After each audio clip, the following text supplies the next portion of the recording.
What breaks your heart apart, and what breaks it open? There's a difference. I don't know. I mean, I like the line about, you know, to allow your hearts to be broken by the very things that break the heart of God. You know, so yesterday I buried my 193rd young person killed because of gang violence. I knew him for 15 years. He was a sweetheart. He was able to see, I think, and know that he was exactly what God had in mind when God made him. Knowing that is more powerful than death. Because I think on some level he became that truth. He inhabited that truth. And no bullet can pierce it. And that's important to me. So it breaks my heart because he was a wonderful kid, and I knew him since he was little. He was about, I don't know, 27, I think. What was his name? His name was Jose Saldivar. And a troubled kid, and just like the profile of any kid, and regrettably finds himself in a gang. But I think it's important to chronicle the list of things that are more powerful than death, and to kind of meditate on those fates that are worse than death, not knowing that you were exactly what God had in mind when God made you. You don't want to get through life not knowing that. And so that's important at my place at Homeboy Industries, because death is a kind of a constant. And unless you know what those two lists look like, then death will come and you'll be toppled. And you don't want to be toppled.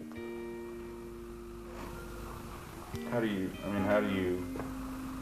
you bury so many people and still sing our God? Not that you sing that, and not that you sound like that, but that you would praise God and still rejoice and enjoy good food and good drink and kinship with all those deaths. I mean, or is that just because you're in this book and now you're this fancy guy that like talks and you're selling this book and going around and you're on TV and stuff like that? I mean, do you really think that God's making things new? I mean, do you really think that life comes from death, or is that, I mean, how can you still believe that after burying, how many people have you buried? 193.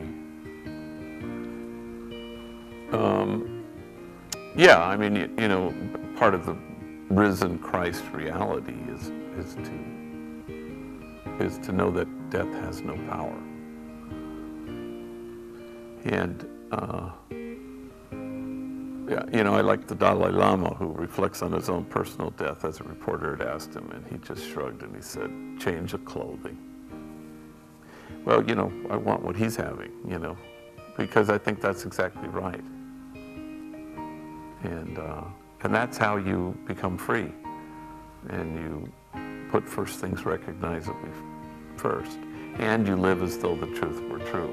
That's how you, in your own prayer and journey, you get to a place where, yeah, this is, you know, I'm an old English teacher, so death is a comma, not a period.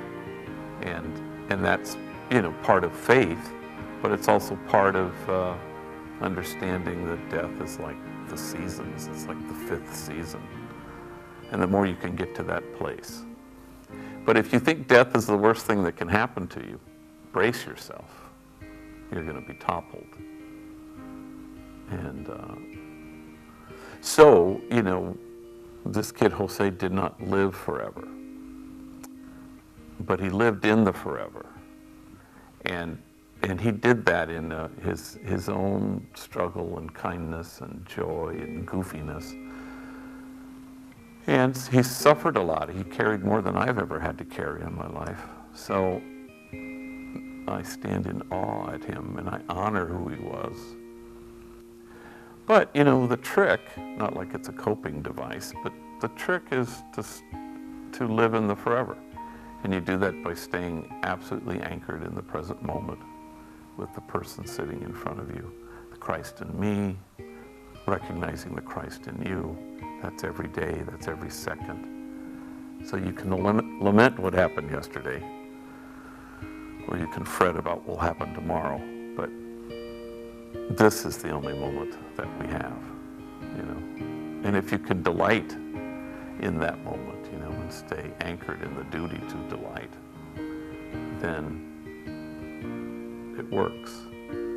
Then kinship happens, then you're listening, then you're receiving somebody, then you're connecting to somebody.